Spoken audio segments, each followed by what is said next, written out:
Venezuela ਦੇ ਬਹੁਤ ਹੀ ਜ਼ਿਆਦਾ ਮੰਦੇ ਹਾਲਾਤ ਨੇ ਇਸ ਟਾਈਮ। ਉੱਥੇ ਜਿਹੜੀ ਮੌਤ ਦੀ ਸੰਖਿਆ ਆ ਉਹ ਲਗਾਤਾਰ ਵੱਧਦੀ ਜਿਹੜੀ ਜਾ ਰਹੀ ਆ। ਹਰ ਇੱਕ ਪਾਸੇ ਹਾਹਾਕਾਰ ਉੱਥੇ ਮਚੀ ਹੋਈ ਆ। ਤਕਰੀਬਨ 600 ਜਿਹੜੀਆਂ ਮੌਤਾਂ ਆ ਉਹ ਇਸ ਟਾਈਮ ਰਿਪੋਰਟ ਕੀਤੀਆਂ ਜਿਹੜੀਆਂ ਉਹ ਗਈਆਂ ਆ। 599 ਜਿਹੜੇ ਅਧਿਕਾਰਤ ਤੌਰ ਦੇ ਉੱਤੇ ਇੰਨੇ ਨੰਬਰ ਦੀ ਜਿਹੜੀ ਉਹ ਪੁਸ਼ਟੀ ਹੋ ਚੁੱਕੀ ਆ।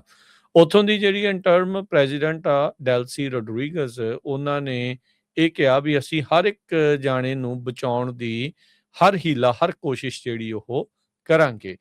ਡੈਲਸੀ ਰੋਡਰੀਗਜ਼ ਨੇ ਜਿਹੜਾ ਕਿਹਾ ਵੀ ਜਿਹੜੀਆਂ ਬਾਹਰਲੇ ਮੁਲਕ ਤੋਂ ਰੈਸਕਿਊ ਟੀਮਸ ਆ ਰਹੀਆਂ ਆ, ਉਹ ਮਦਦ ਜਿਹੜੀ ਉਹ ਕਰ ਰਹੇ ਆ, ਪਰ ਲੋਕ ਅਫੀਸ਼ੀਅਲ ਰਿਸਪੌਂਸ ਤੇ ਜਿਹੜੇ ਰਿਸੋਰਸਿਸ ਦੀ ਘਾਟ ਦੇ ਉੱਤੇ ਬਹੁਤ ਜ਼ਿਆਦਾ ਨਾਖੁਸ਼ ਨੇ ਤੇ ਨਾਰਾਜ਼ ਨਜ਼ਰ ਆ ਰਹੇ ਹੈਗੇ ਆ।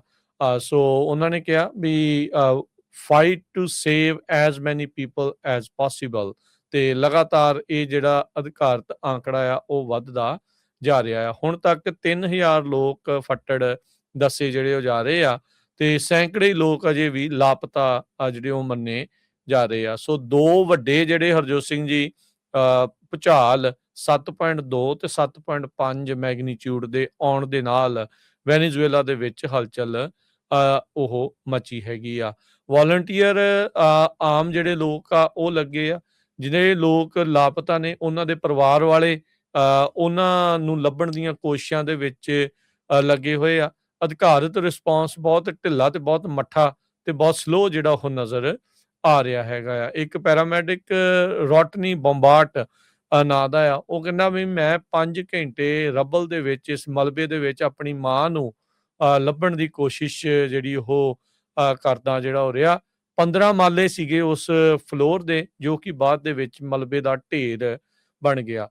ਇੰਨੇ ਕੁ ਜ਼ਿਆਦਾ ਹਰਜੋਤ ਸਿੰਘ ਜੀ ਭਿਆਨਕ ਇਹ ਭੁਚਾਲ ਸੀਗੇ ਵੀ ਵੱਡੀਆਂ ਤੋਂ ਵੱਡੀਆਂ ਜਿਹੜੀਆਂ ਇਮਾਰਤਾਂ ਉਹਨਾਂ ਦਾ ਬਹੁਤ ਮਾੜਾ ਨੁਕਸਾਨ, ਬਹੁਤ ਹੀ ਜ਼ਿਆਦਾ ਨੁਕਸਾਨ ਉਸ ਦੇ ਵਿੱਚ ਹੋਇਆ ਆ। ਸੋ ਯੂਐਸ ਦੇ ਜਿਹੜੇ ਡਿਫੈਂਸ ਸਕੱਤਰ ਪੀਟ ਹੈਗਸਥ, ਉਹਨਾਂ ਨੇ ਕੱਲ ਇਹ ਆਖਿਆ ਆ ਵੀ ਰਾਸ਼ਟਰਪਤੀ ਟਰੰਪ ਨੇ ਆਦੇਸ਼ ਦੇ ਦਿੱਤੇ ਆ, ਜਿਸ ਦੇ ਨਾਲ ਅਮਰੀਕਾ ਦੀ ਜਿਹੜੀਆਂ ਟਰੂਪਸ ਆ ਉਹਨਾਂ ਨੂੰ ਮੋਬਿਲਾਈਜ਼ ਕਰ ਦਿੱਤਾ ਗਿਆ ਆ, ਤਾਂ ਜੋ ਵੈਨੇਜ਼ੁਏਲ ਦੇ ਲੋਕਾਂ ਨੂੰ ਸਪੋਰਟ ਕੀਤਾ ਜਿਹੜਾ ਹੋ ਜਾਵੇ ਇਸ ਜਿਹੜੀ ਲੋੜ ਦੀ ਘੜੀ ਦੇ ਵਿੱਚ। ਕਹਿੰਦੇ ਵੀ ਸਾਡਾ ਮਿਸ਼ਨ ਕਲੀਅਰ ਆ, ਲੋਕਾਂ ਦੀ ਜਾਨ ਬਚਾਉਣਾ ਤੇ ਕ੍ਰਿਟੀਕਲ ਏਡ ਜਿਹੜੀ ਜ਼ਰੂਰਤ ਆ ਉਹ ਉੱਥੇ ਤੱਕ ਜਿਹੜੀ ਪਹੁੰਚਾਉਣੀ। ਹੈਗਸਥ ਨੇ ਟਵੀਟ ਜਿਹੜਾ ਉਹ ਕੀਤਾ। ਯੂਐਸ ਸਦਰਨ ਕਮਾਂਡ ਨੇ ਕਿਹਾ ਵੀ ਮਰੀਨ ਕਾਰਪਸ ਦੇ ਜਿਹੜੇ ਮੇਜਰ ਜਨਰਲ ਕੈਵਿਨ ਜੇ ਜਰਾਰਡ, ਉਹਨਾਂ ਨੇ ਕਿਹਾ ਵੀ ਉਹ ਕਰਾਕਸ ਦੇ ਵਿੱਚ ਪਹੁੰਚ ਚੁੱਕੇ ਆ ਤੇ ਯੂਐਸ ਮਿਲਟਰੀ ਦੀ ਲੌਜਿਸਟਿਕਲ ਤੇ ਆਪਰੇਸ਼ਨਲ ਕੈਪੇਬਿਲਿਟੀ ਦੀ ਵਰਤੋਂ ਕਰਦੇ ਹੋਏ ਉੱਥੇ ਜਿਹੜੇ ਸਰਚ ਐਂਡ ਰੈਸਕਿਊ ਦੇ ਆਪਰੇਸ਼ਨ ਚਲਾਏ ਜਾਣਗੇ। ਅਮਰੀਕਾ ਤੋਂ ਇਲਾਵਾ ਹੁਣ ਤੱਕ Brazil, Colombia, El Salvador, Mexico, Spain, France, Turkey, Switzerland, ਉਹਨਾਂ ਸਾਰਿਆਂ ਨੇ ਹਿਊਮੈਨੀਟੇਰੀਅਨ ਏਡ ਤੇ ਰੈਸਕਿਊ ਟੀਮਸ ਘੱਲਣ ਦੇ ਲਈ ਆਖਿਆ ਹੈਗਾ ਆ। ਬੈਕ ਟੂ ਬੈਕ 2 ਅਰਥਕੁਏਕਸ ਤੋਂ 36 ਘੰਟੇ ਬਾਅਦ ਵੈਨੇਜ਼ੁਏਲਾ ਦਾ ਜਿਹੜਾ ਨਦਰਨ ਕੋਸਟ ਆ, ਉਹਨਾਂ ਦਾ ਜਿਹੜਾ ਉੱਤਰ ਵਾਲਾ ਤੱਟ ਹੈਗਾ ਆ, ਜਿਹਦੇ ਲਾਗੇ ਇਹ ਭੁਚਾਲ 2 ਆਏ ਆ, ਉੱਥੇ ਸਭ ਤੋਂ ਜ਼ਿਆਦਾ ਇਹ ਨੁਕਸਾਨ ਹੋਇਆ ਸੀਗਾ। ਕਹਿੰਦੇ ਵੀ ਸਰਕਾਰੀ ਹੈਲਪ ਉੱਥੇ ਦੀ ਕਰਪਸ਼ਨ, ਮਿਸਰੂਲ ਦੇ ਕਰਕੇ ਜਿਹੜੀਆਂ ਅਥਾਰਟੀਜ਼ ਆ ਉਹ ਟੋਟਲੀ ਅਨਪ੍ਰੀਪੇਅਰਡ ਸੀਗੀਆਂ ਅਜਿਹੇ ਕਿਸੇ ਵੀ ਡਿਜ਼ਾਸਟਰ ਦੇ ਲਈ।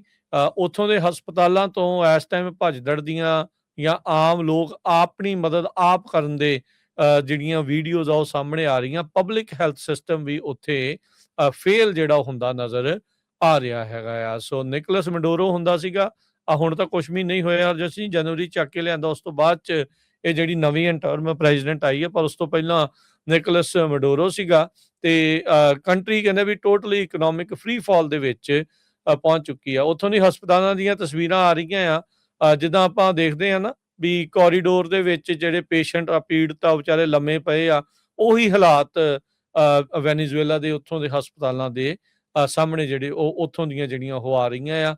ਬਾਹਰ ਖੁੱਲੇ ਅਸਮਾਨ ਦੇ ਵਿੱਚ ਸਟ੍ਰੈਚਰਸ ਦੇ ਉੱਤੇ ਜਿਹੜੇ ਬੰਦੇ ਆ ਉਹ ਲੰਮੇ ਪਏ ਆ, ਕਿਸੇ ਨੂੰ ਗਲੂਕੋਸ ਲਾਇਆ ਆ। ਉਹ ਆਮ ਲੋਕ ਹੀ, ਉਹਨਾਂ ਦੇ ਪਰਿਵਾਰ ਵਾਲੇ ਹੀ ਜਿਹੜੀ ਉਹ ਮਦਦ ਕਰਨ ਦੀ ਕੋਸ਼ਿਸ਼ ਕਰ ਰਹੇ ਹੈਗੇ ਆ।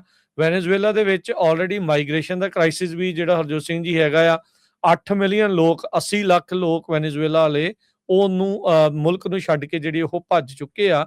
ਇਕਨੋਮਿਕ ਤੇ ਪੋਲੀਟੀਕਲ ਰਿਪਰੈਸ਼ਨ ਦੇ ਜਿਹੜੇ ਉਹ ਚੱਲਦੇ ਆ। ਸੋ ਇਹ ਬਹੁਤ ਵੱਡੇ ਭੁਚਾਲ ਤੋਂ ਬਾਅਦ ਚ ਵੈਨੇਜ਼ੁਏਲਾ ਦੇ ਲਈ ਆਉਂਦਾ ਸਮਾਂ ਕਾਫੀ ਕਹਿ ਸਕਦੇ ਹਾਂ ਵੀ ਗੰਭੀਰ ਰਹਿਣ ਵਾਲਾ ਆ, ਤੇ ਕਾਫੀ ਜ਼ਿਆਦਾ ਉਹਨਾਂ ਨੂੰ ਮਦਦ ਦੀ ਅੱਗੇ ਜ਼ਰੂਰਤ ਪਵੇਗੀ। ਜੀ।